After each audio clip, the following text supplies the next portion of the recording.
we will hear the Word of God, and I will challenge you this evening for another level of our Christianity about spiritual parenting. Not physical parenting, but spiritual parenting. 2 Timothy chapter 2, verse 1 up to verse 3. That is our Bible reading tonight. 2 Timothy chapter 2, verse 1 to 3. What is the first word? Thou. Thou therefore. Are you with me? Amen. Are you ready? Amen. Can we read this together? Ready? Go. Thou therefore, my son, be strong in the grace that is in Christ Jesus. In the things that thou hast heard of me among many witnesses, the same commit thou to faithful men, who shall be able to teach others also. Thou therefore endure hardness as a good soldier of Jesus Christ. Shall we pray? Lord, once again, thank you na meron kaming gawain pang kagaya nito, na kung saan muli po kami ay inyong hahamunin. Kayo po ang maitaas, kayo po maluwalhati, at kami po ay nandirito handang makinig, handang sumunod. Kami po ay inyong mga lingkod, mga anak. Salamat, Panginoon, sa pangalan ni Jesus. Amen. Please sit down. Well, the title of our message tonight is about spiritual parenting.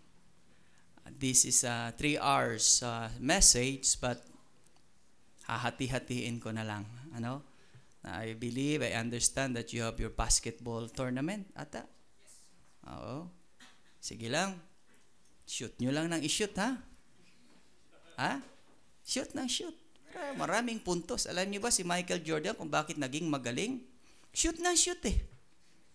Oo, si Kobe Bryant, shoot ng shoot. Kahit sa 3-point, shoot ka agad. Mali mo mag-shoot. Di ayos. Okay, spiritual parenting. This is all about discipleship. Sino na sa inyong na-disciple? You have been discipled by pastor, members of the church. You go to the process. Because discipleship, we believe, I have many pastors here. Discipleship is a process. Hindi po ito overnight. Hindi po ito na nakinig ka lang kay pastor. Oh, that's discipleship already. Discipleship is a process. If you don't go to a discipleship proper process, it's very hard for you to grow effectively. Para kang Kristiyanong malanta, kulubot. Para kang tao na hindi nagdi-drink ng 8 glasses of waters a day. Hindi nyo alam kung paano kasi ano ibig sabihin, pastor? I will drink for one time 8 glasses. 1, 2, bundat ka na nun. Pagkagising nyo sa umaga, before you will sing, you will read your Bible, drink 2 glasses of water first. Para po mag-function yung mga langis mo sa katawan.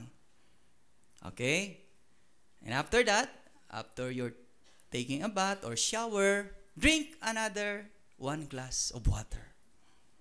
And every hour, kalahati lang, half glass of water.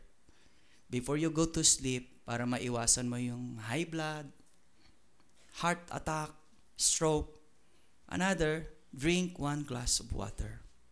Kaya maraming tao may sakit. Maraming tao may migraine. Mga babae madalas. Kaya yung mga babae madaling tumanda, alam nyo kung bakit?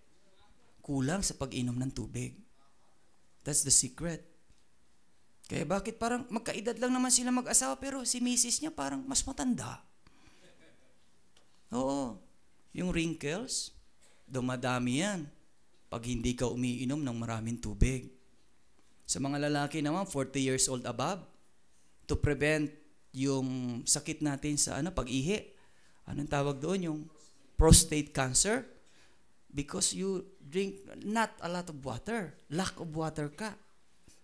Kayo na mga kabataan, sige lang, 1 drum, inumin nyo. Go for it. Go for gold. That's the secret. Kaya maraming tao may sakit. Maraming bata may UTI. Maraming mga nagkakaroon ng sakit sa tiyan. Maraming madaling mapagod. Oo, kaya that's the secret. Spiritual parenting yon. Para maging healthy ang kanyang spirit, kailangan ng body niya healthy din. Di ba? Okay. As a way of introduction, spiritual parents are responsible. We are all responsible for the care of a newborn babe in Christ through the stages of spiritual childhood. Sabi nga nila, ang tubig daw dumadaan sa 27 stages. Don't drink distilled water. You are not a battery. Just drink only mineral or purified. Alkaline, that's good. No? Stages. Just like in our Christian living. Yung paglago, stages yan eh. If you don't go to the process of discipleship, it's very hard for you to be effective in the ministry. Kasi magpa-pop up ka, magyayabang ka, magmamalaki ka. Sabi nga, konting nalalaman, baka lumaki ang ulo mo. Yan ang tinuro sa amin ni Pastor Ben Abante Sr., late Ben Abante Sr. Habang ikay tumatandang Kristiyano, dapat lalo ka nagiging humble, hindi hambog. Diba? Habang natututo ka ng salita ng Diyos, lalo kang lumiliit. Oo. Lalo ka nagiging obedience, not disobedient.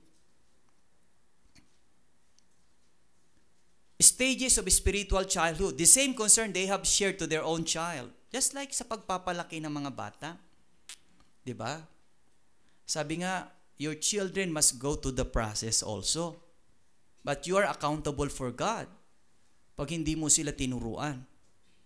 Pag hindi mo sila dinisciple.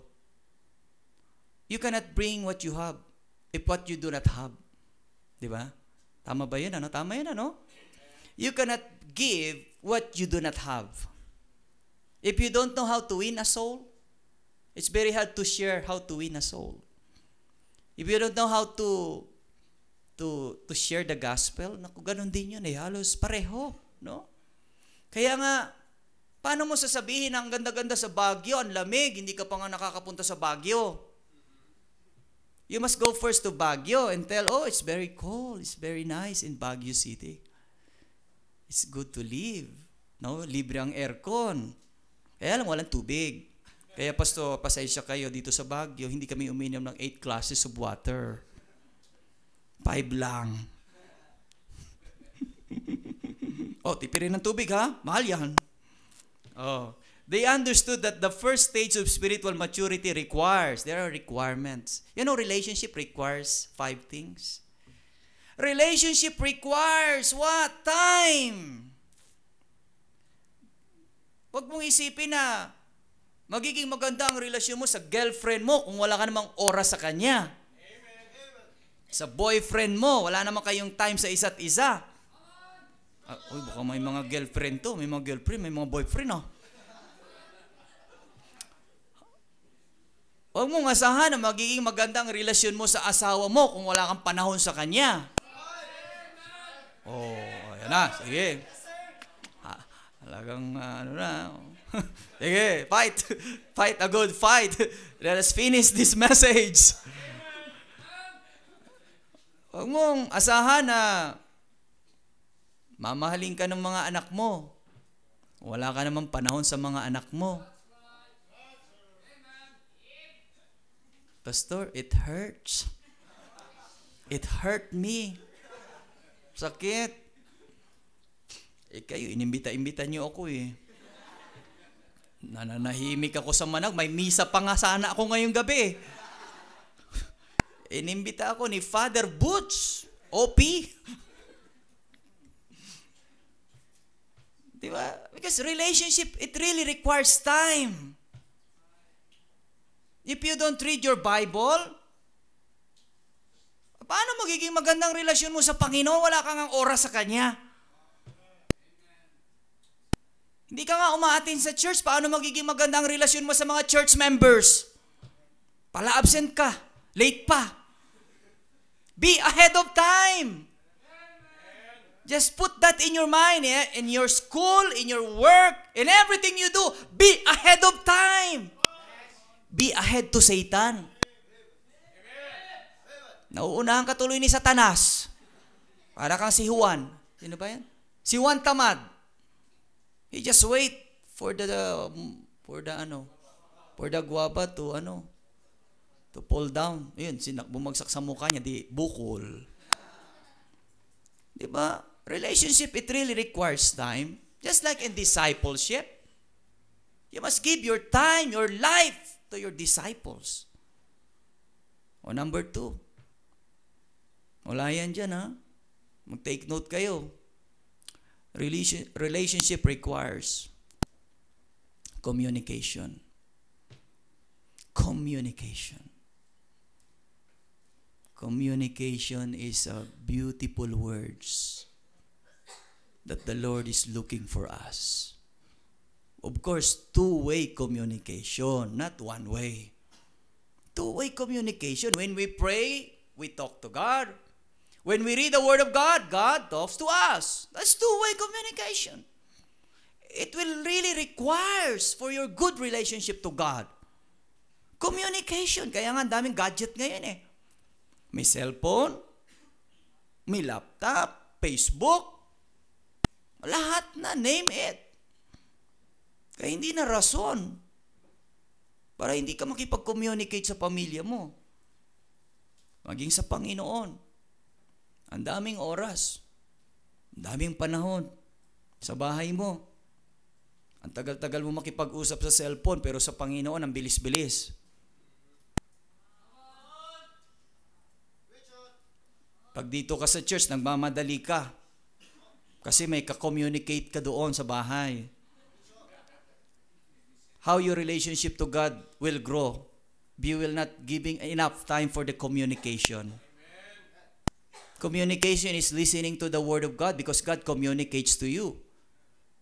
Faith comes by hearing. And hearing from the Word of God. That's communication. If you don't listening and attending the church, my God will save you. Sana. I-save niya yung communication sa iyo. No? Number 1, relationship requires time. Number 2, relationship requires communication. Oh. Relationship requires integrity. Your words, your action match up. Right? Integrity. Lord, please forgive me of this kind of sin. I will not do it again. And again. And again you do it. Wala kang integridad. Buti pa ang PMA. Meron silang core values. Sino nakapunta sa PMA? Meron silang core values. Number 1 is integrity. Di ba? Loyalty. Ano pa? Courage. That's their core values. Ikaw, may core ka lang, wala kang values. Integrity. Di ba? Sabi nga, nakikita ng Panginoon ang ginagawa natin wherever we go. Nakikita niyang nilalaman ng puso mo. Hindi mo na kailangan magsalita. Alam niya ng kailangan mo Alam niya na kailangan mo ng presensya niya. Hinihintay ka lang niya. Okay? Relationship requires time, communication, integrity. Oh, ano pa? Relationship requires love. Do you really love God? Sometimes there are lots of relationships without love. They are living in sin. Living in sin kay Satanas. Walang love. Hindi yan magpo-prosper. Relationship without love, it will not prosper. It will not last for eternity. Darating ang panahon, gagawa si Satanas sa buhay mo. Makakaranas ka ng sari-saring problema. If your relationship to God is without love, I'm very sorry. Time will come, you give up. Lord, I think I'm not worthy to serve you because I am a sinner. Say by grace. And goodbye, Lord. Bye-bye. Relationship requires love. And last, relationship requires your life. Your life. Because the Lord is looking for you since you were born. You are already a winner. Sabi ko nga kanina, 600 million sperm cell, naglaban-laban. Ikaw ang nanalo. That's why you are a champion. Tapos ngayon, anong gagawin mo sa buhay mo? Wala kang pakialam, hindi ka man lang marunong magpasalamat sa Panginoon. Lord, out of 5,100,999, thank you because I am the winner. Pinanganak ka. Nabuhay ka. May bonus. Nakakilala ka pa sa Panginoon. Do you realize that? That's the bonus that you receive in know the Lord Jesus Christ. That's relationship. Spiritual maturity. They understood that the first stage of spiritual maturity requires a sensitive spiritual care. It is possible for the disciples to make significant decisions in their Christian life with only minimal mistakes. Talagang, pag ikaw ay dumaan sa tamang proseso, magkakamali ka pa rin. Pero hindi na yung pagkakamali na talaga namang sinadyang magkamali. Romans chapter 2, verse 19 to 20.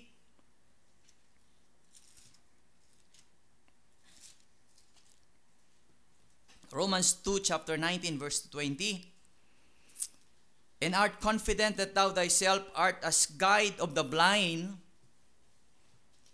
Okay, Romans chapter 2, verse 19. Yun.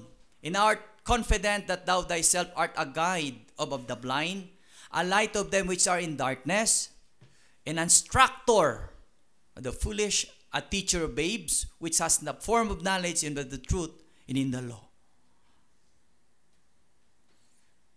And what if they made poor decisions somewhere along the growth stage, which is very common? Lahat naman tayo kailangan dumaan sa proseso. That's why the Lord said, you must go to the process of discipleship. Kaya kayo dito sa Grandview, kung hindi pa kayo na-disciple, you can ask your pastor or somebody else na marunong na. Brad, sis, i-disciple mo nga ako. What is discipleship? Discipleship is a reproducing our own kind by educating and by confirming them to the word of truth. It is the process by which a more matured Christians like you in us, who devoted, follow the word of God. That is discipleship. You will educate. Sabi nga ni Ernie Baron nung nabubuhay pa siya, pag may knowledge, may power. Pag walang power, walang kuryente. Walang power eh. Knowledge. Kaya maraming uneducated Christians. Unlearned Christians. Yes, they receive the Lord. Yes, they baptize. They are in the church for the past 5 years, 10 years, 20 years, 100 years. Wow, haba ng buhay mo, kapatid. But this Christian is unlearned, uneducated. Walang knowledge.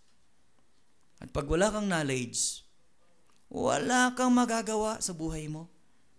Di ba? Hindi ka mag-aral. Hindi ka mag-aral. Tatamad-tamad ka. Wala kang matututunan. Hindi ka nagbabasa ng Biblia. Wala kang matututunan. Knowledge is very important. You must be educated. Pakita mo nga yung discipleship, bro. Yung definition. It is a reproducing our own kind. Ikaw, magdoduplicate. Ikaw, pararamihin mo ang sarili mo para marami ring mga kaluluwa na makakilala sa Panginoon. Yan ang kulang na kulang sa panahon na ito. Hindi ka pa nanganganak. Baog ka. You're barren unless widow ka na. Di ba hindi ka nanganganak? Hanggang ngayon, wala ka pang anak. Puro anak sa labas, marami. Pero anak sa loob ng church, wala. Sino na dito ang naalala mo na dinala mo sa Panginoon na nandito pa? Huwag nyo nang itaas. Bahala na kayo sa Panginoon. Praise the Lord na may nadala ka. Praise the Lord, may mga na-influensyahan kang tao. Because you are now reproducing your own kind. A beautiful kind Christian. Diba? Yung topic natin kanina, beautiful testimony. Share your beautiful testimony to them. Share your beautiful words, the Word of God, to them. Share your beautiful attitude. Diba? Lahat naman tayo may mga pangit na ugali. Sa harap ng tao, sa harap ng lahat ng tao. But you can develop that to be a blessing. Share your beautiful actions in life. Actions speak louder than words. Dali mo siya dito. Umupo ka lang dyan. Makinig ka lang sa pastor na speaker. Now, if we ought to reproduce right, who will follow God wholeheartedly and serve Him joyfully, then we need to be right. According to the Bible in Galatians chapter 6, verse 7 and 8, if you have your Bible, please open it and take note. Galatians chapter 6, verse 7 and 8. Galatians chapter 6, verse 7 and 8. Be not deceived. God is not mocked. For whatsoever a man soweth, that shall he also reap. Huwag tayong papadeceive dito sa mundo.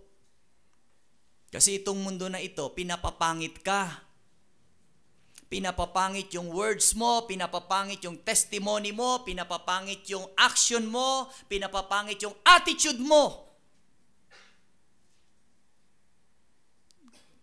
Kaya nga kailangan magtanim. Bagamat hindi madaling magtanim. Magtanim ay di biro. Sabi ng kanta. Totoo yun. Diba? Magtanim ay hindi biro. Ganon din sa salita ng Diyos. Ang pagtatanim ng salita ng Diyos sa puso ng isang tao ay hindi biro. You must invest, not spend. You must invest. Invest your money, invest your energy, invest your time, invest all of yours for that one man, one woman. That is investment. Hindi po yun spending. Sabi nga what shall it profit a man if he shall gain the whole world and lose his own souls? Kagabi na panaginipan ko, sinirang ko ng Bible si Manny B. Pangilinan, yung chairman ng SMART, ng PLDT, yung may-ari ng TV5. Tuwang-tuwa ako, sayang sana hindi pa naginip. Sabi ko, Panginoon, paano nangyari ito na magkatabi kami? At nagtabi kami sa isang upuan at may dala-dala akong Bible. Sa inisip ko, siraan ko kaya ito si Manny Pangilinan. Nagsisira na kami. Kaya lang yung tatanggap na siya, nagising ako. Sayang. Ano ba yan? Sasabihin niya na, Lord, Brother Manny, please follow after me. Lord, Lord, hanggang Lord lang. Nagising na ako. 5 o'clock na pala, I need to go here. Kayo ang may kasalanan, kaya hindi siya na-save. Kung hindi niyo ako inimbitan, na-save na yon sa panaginip. Mamayang gabi siguro, I will pray to the Lord, Lord, please continue our prayer. That's my dream. Dream yun eh. Ay, malay mo, naging totoo nga. Oh, di ba? Oh, mawawala ng T3 sa Channel 5. Oh, Bible na. Verse 8. Verse 8. For he that soweth to his flesh shall of the flesh reap corruption. But he that soweth to the Spirit shall of the Spirit reap life everlasting. Ang sarap, no? Magtatanim ka na lang din. Magtanim ka na sa kaluluwa. Di ba? Magandang pananim yan. Lalago yan. Sabi nga, yung one seed, it will produce million seeds. Di ba? Yung isang buto, pag nabuhay yan, ang equivalent yan, million eh. Na buto eh. Oh. 1 Corinthians chapter 4, verse 16 to 17. If you have your Bible, once again, open it. That's the reason why you bring your Bible. Just open it, and open, and don't close it. Just open it. Remain open. 1 Corinthians chapter 4, verse 16. Wherefore I beseech you, be ye followers of me, Paul said to the church of Corinthians. For this cause have I sent unto you Timotheus, or Timothy, who is my beloved son, and faithful in the Lord. That's the requirements of a steward. What? Faithfulness. Right? If you want to be a good steward of God, learn how to be faithful first and foremost. Because if you will not be faithful to a little things, how can you be faithful to a big things in life? Timothy is faithful in the Lord. Who shall bring you into remembrance of my ways, which be in Christ, as I teach everywhere in every church? Kuling no, nag-iikot siya sa different churches. No? Kung siya ang guest speaker natin ngayon, si Paul, may problema tayo. Hindi tayo makaintindi ng Greek. Kailangan may interpreter. May marunong ba sa inyo mag-Greek dito? O hindi na pupunta dito. Walang interpreter. Okay? And verse 17 na yan. Okay. Next. Philippians chapter 3 verse 17. Philippians chapter 3 verse 17. Brethren, the epistle of Paul to the Philippians. Brethren, mga kapatid, sabi niya, be followers together of me, and mark them which walk so as you have asked for an example. Be followers together of me. Don't be just faithful. You must be a followers of Christ. Till death do us part. Luke 6:40. Luke chapter 6 verse 40. Luke chapter 6 verse 40. The disciple is not above his master. Remember that. But everyone that is perfect shall be as his master, or matured shall be his master. The disciple is not above his master. Alam nyo, hindi natin kayang lampasan ang ginawa ng Panginoon. Sa totoo lang, kahit anong gawin natin. Pero sinasabi niya, kahit hindi nyo ako kayang lampasan, be followers. Sumunod pa rin kayo. Sumunod pa rin kayo sa Panginoon. It's a privilege to follow the Lord. Sabi nga, it's an honor to serve the Lord with my 20 years in the ministry. Nag-start ako when I was 18 years old. No? Gwapong-gwapo pa. Batang-bata pa. Payatot lang.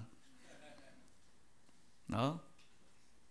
Alam nyo, napakasarap na maglingkod sa Diyos. Amen. Hindi sayang ang buhay. Amen. Life is beautiful. Life is beautiful, especially if God is your master. Biblical pattern of discipleship. Jesus, Paul, and Timothy. Faithful men, others also. 2 Timothy chapter 2, verse 2. 2 Timothy chapter 2, verse 2. Thou therefore, the Bible says, verse 1, my son, be strong. Alam, ganun pala.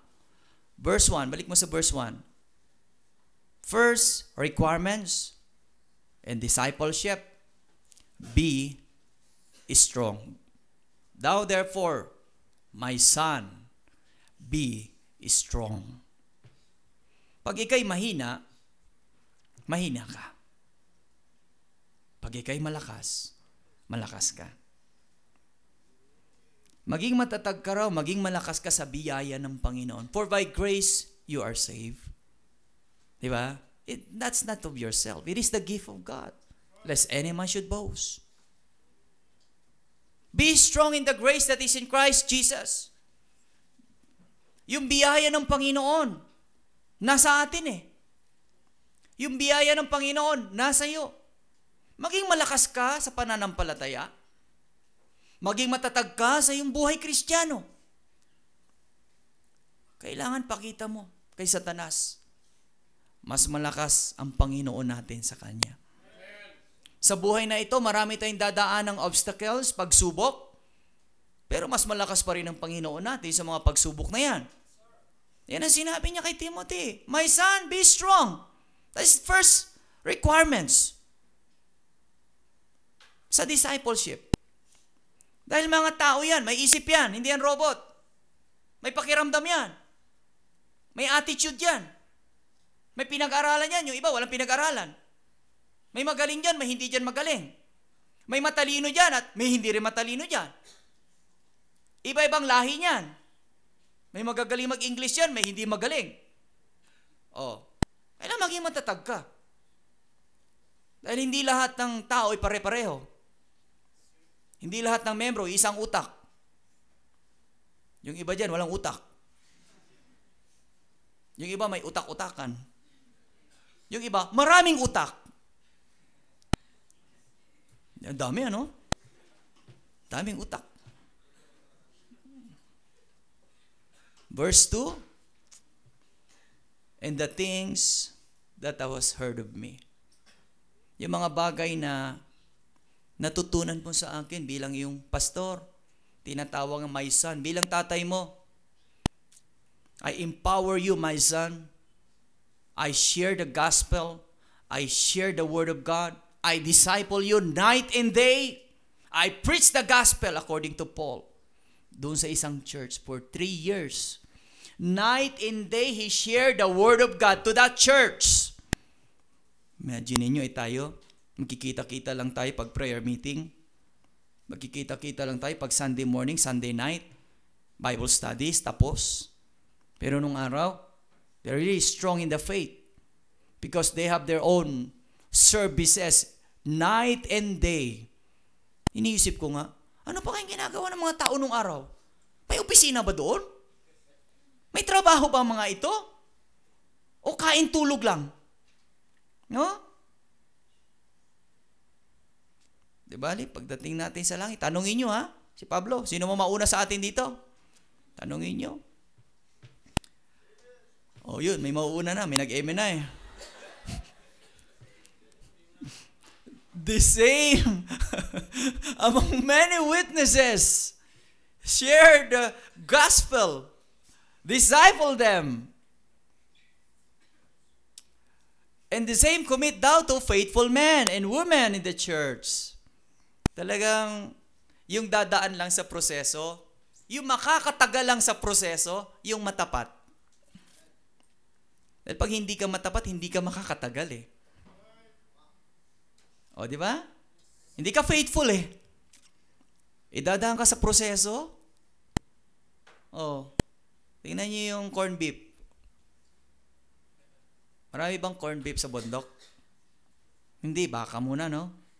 Pagka baka, siyempre patatabain, dadaan sa slaughterhouse, papaluin, kukuryentehin, iitakin, kukutsilyuhin, susunugin. Di ba? I-chop yung meat niya, hiwala yung taba, hiwala yung laman, gigilingin, dadaan sa process, sa mga machines, different kind of machines, mamaya-maya may etiketa na corn beef, Argentina.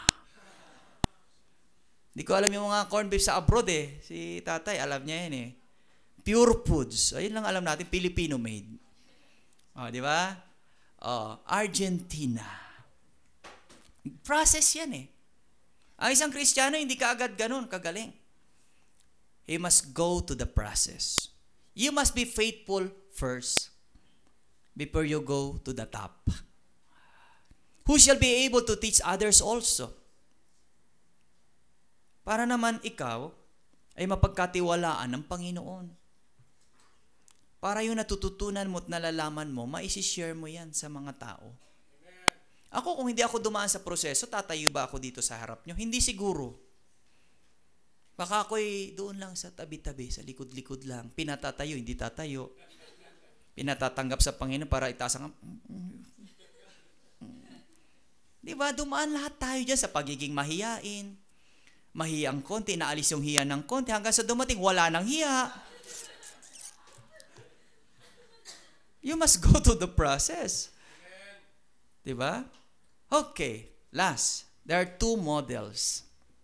Tapos na tayo. There are two models.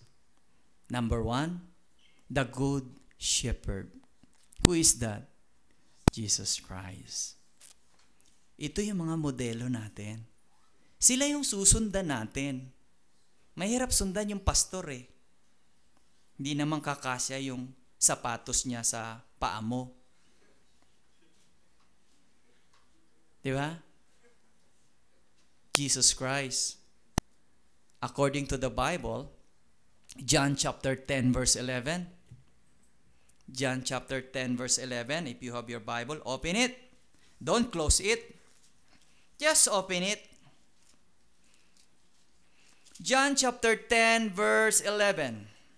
John chapter 10 verse 11. I am the good shepherd. The good shepherd giveth his life for the sheep. Question. Can you give your life to your disciple? Because our good shepherd gave his life for us. Can you or do you not? Because discipleship is giving of life. That's relationship. Relationship, ayaw ko na ulitin. Alam niyo na, para tayong sirang plaka niya, pagpaulit-ulit tayo. Relationship, it really requires a life and a lot of things in your life. The Lord Jesus Christ giving His life for you, for you, for you, for you, for you, for you, for you, for all of us. John chapter 6 verse 38 and 39. John chapter 6 verse 38 and 39. For I came down from heaven, not to do mine own, what? Will. But the will of Him that sent me. Ang galing. Amen? Amen. Hindi naman tayo nandito para lang umaten. Amen. But God wants us to become His discipler. Discipler, not anymore disciples. God wants you to be a teacher, to be a pastor, evangelist. Diba? According to the Bible, Ephesians. The Lord Jesus Christ came down from heaven not to do His own style, ideas, but the will of God. Next, verse 39. And this is the Father's will, which hath sent me, that all of which He hath given me, I should lose nothing, but should raise it up again at the last day. Wow, what a good assurance. Diba? Itong ginagawa natin, yung paglilingkod sa Panginoon, it's not in vain. This is the verse of our pastor, Tatay Abante. Buksan mo yung 1 Corinthians chapter 15, verse 58 and 59. Diba? Therefore, my brethren, be what? Steadfast. Diba? Oh, 1 Corinthians 15, 57 and 58. But thanks be to God which giveth us the victory, because the victory comes from God, not us, not yours. But you are a champion. Yes, you are a champion. But the victory came from God. Verse 57, but thanks be to God which giveth us the victory through our Lord Jesus Christ. And verse 58, this is the verse na pinamemorize sa amin ng aming pastor. Kahit pumunta kayo sa Tatalon, this is the verse of Tatay Abante. Therefore, my beloved brethren, be steadfast, unmovable, always abounding in the work of the Lord. For as much as you know that your labor is not in vain in the Lord. Just like the ball, when you're dribbling the ball, just keep on dribbling. Just keep on dribbling, because if you're not dribbling the ball will die. The ball will not anymore, diba? Abound. Therefore, it's not in vain to serve God. It's not in vain to disciple somebody else. Give your time, give your life, give your money, all of yours. Share it. That is investment. Back to our text, Matthew 28:19. This is the charge, the commission of our God. Matthew chapter 28, verse 19. I believe that you know this already. Go ye therefore, disciple all nations. Disciple all nations and baptizing them. Baptize them by your pastor, not you. Baptize them by your pastor, the one who authorized to baptize. In the name of the Father, and of the Son, and of the Holy Ghost. And 20, diba? And verse 20, what is verse 20? Teaching them, disciple them to observe all things whatsoever I have commanded you, and lo, I am with you always, even unto the end of the world. Amen. This is the promise of God. When you do something for Him, He's there. The Lord is there. Silently, the Lord is working. Silently, the Lord is working in the life of your disciple. Amen. Amen. John 14:12. John chapter 14, verse 12.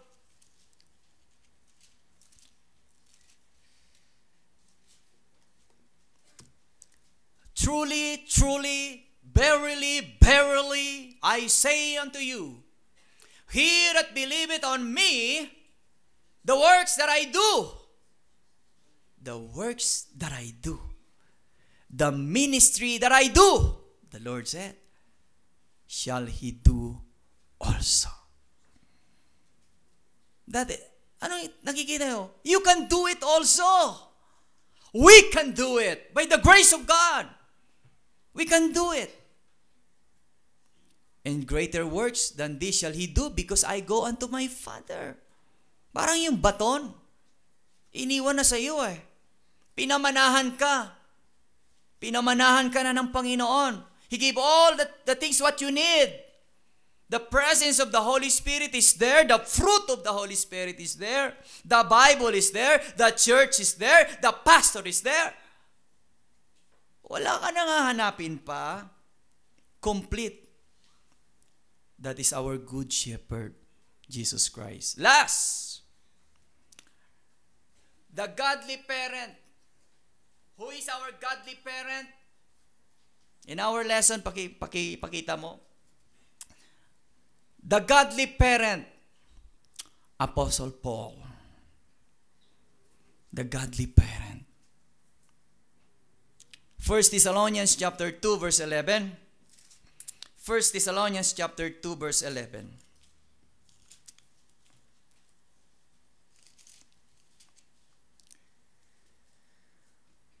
As you know, how we exhorted and comforted and charged every one of you as a father that his children. Take note the word exhorted, comforted, and charged you. Every one of us. Nandyan.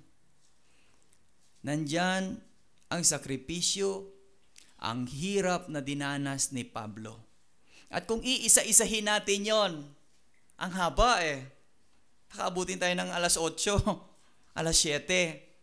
Ang dami niyang sakripisyong ginawa para makarating sa Asia Minor, first missionary trip, second missionary trip, third and fourth missionary trip. Talagang hanggang kamatayan. I finished my course. I fought. Can you fight a good fight against evil? Philemon 1:10. Philemon. Si Philemon 1:10. I beseech thee for my son Onesimus, my son, whom I have begotten in my bonds. Kita nyo? Kahit siya'y nakakulong, kahit siya'y nasa loob ng Muntinlupa, colony, Iwahig prison, kahit anong kulungan yan, hindi hadlang ang pagtuturo ng salita ng Diyos. No holds bar ang pagpapahayag ng salita ng Diyos. Ikaw lang ang nag-hold your fire. Kaya minsan, hindi ka ginagamit ng Panginoon. Nagiging, bulag at pipi. 1 Timothy 1:18, last verse that we will read tonight. Amen.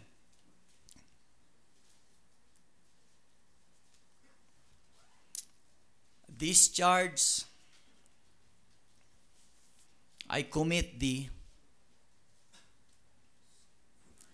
son Timothy, according to the prophecies which I went before on thee, that thou by them mightest war a good warfare. A good warfare. Talagang sa buhay na ito, sa buhay natin mga Kristiyano, kasama na po ang mga bagay na mararanasan natin para po tayo ay makapaglingkod sa Panginoon. Matagal na ang panawagan nito Make disciples, all nations. Teach the people. Disciple the person. Disciple the brethren. Pero minsan nagiging bingi tayo. Nagiging parang bulag tayo. May mga model na tayo, may mga susundan na tayo, may mga pattern na tayo. Nandiyan na sila. Siguro sana makita man lang natin sa panaginip kung paano si Jesus pinatay. Literally, nandoon ka. Kung paano si Pablo pinugutan ng ulo at nakatingin siya sa mata mo habang pinapatay siya. Will you do that for me? Sabi niya. Because of Christ, you can face death. Because of Christ, you will sacrifice your life. That's discipleship. That's spiritual parenting. You will invest your life for our brethren. You will invest your life for your disciples.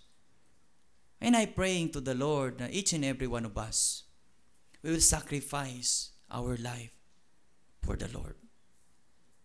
Get one or two brethren this year to be your disciple. Disciple them. Guide them. Go to the process of discipleship. Kaya minsan hindi tayo makakilos kasi hindi tayo na-disciple eh. Hindi ka dumaan sa proseso. Hindi pa huli ang lahat, mga kapatid. We can go to the process by God's grace. Paggamit tayo sa Panginoon, kalabaw lang ang tumatanda. Pero tayo, hanggat nabubuhay tayo, we will keep on going, discipling people. Shall we all stand up, please? Are you a parent or not? Are you a discipler or the disciples? Close your eyes as we pray, and I will challenge you.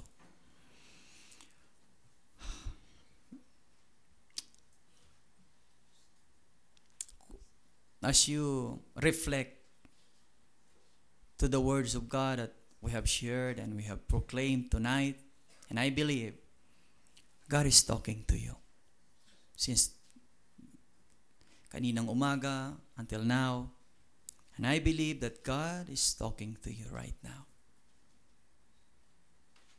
The Lord is looking for a man and woman who would like to invest her life or his life for one souls. To disciple that one souls. Sabi nga, ang hinahanap ng Panginoon yung mga faithful. Be faithful. Be a good steward sa harapan ng Panginoon. At ang Panginoon, hindi tayo pababayaan.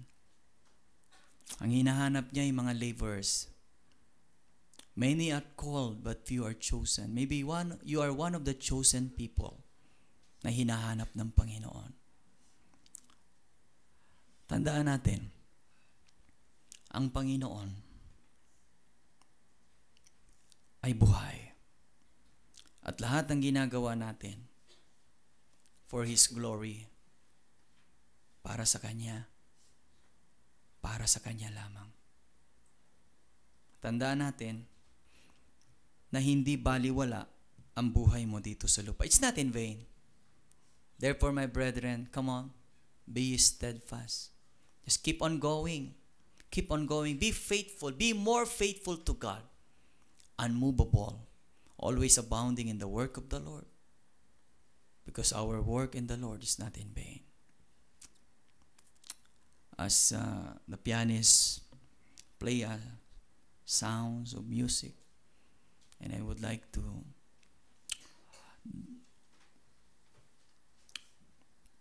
you can come forward if you want to receive the Lord Jesus Christ. Please come forward, and our people here in Granby will share the gospel to you. Come on. Lumapit lang kayo sa harap. Just talk to God. Lord, make me a discipler. Lord, make me a blessing to other people. Are you a blessing to other people? Do you care for the undiscipled members? It's not yet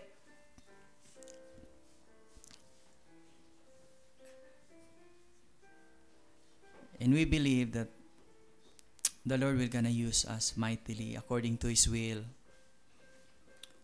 Just commit your life this tonight. Lord, make me a discipler. Kahit bata pa ako, Panginoon, make me a discipler.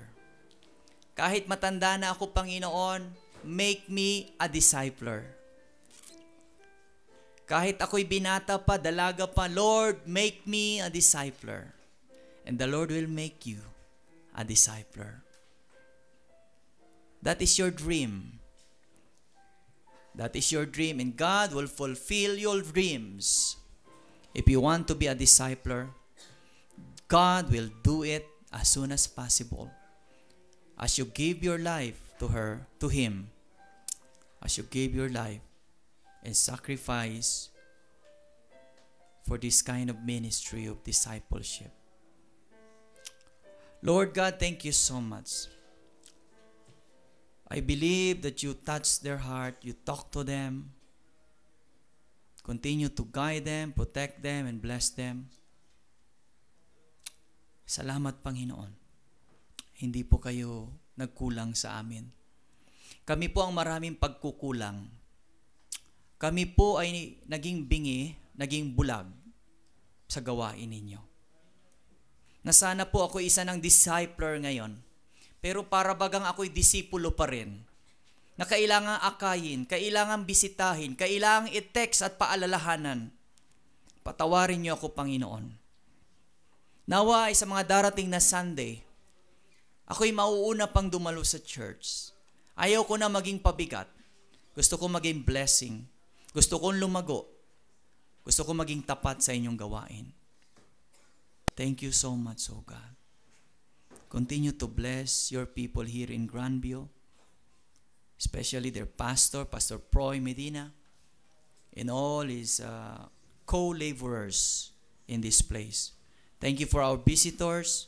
Save them, O God. Touch their heart. And bless their basketball tournament tonight. Bless us as we go home, as I go back to Manawag, Pangasinan. Bless me and my family. Bless each and every one of us. We're praying that your will be done in our life. Let your peace be in our life as we go home. As we proclaim the gospel to our neighbors, to our friend, to our co-classmate, fellow classmate, and fellow workers. Thank you so much. Use us mightily this week, O God. For your glory, we thank you. For your honor. In Jesus' name we pray. Amen and amen. God bless you. God bless you.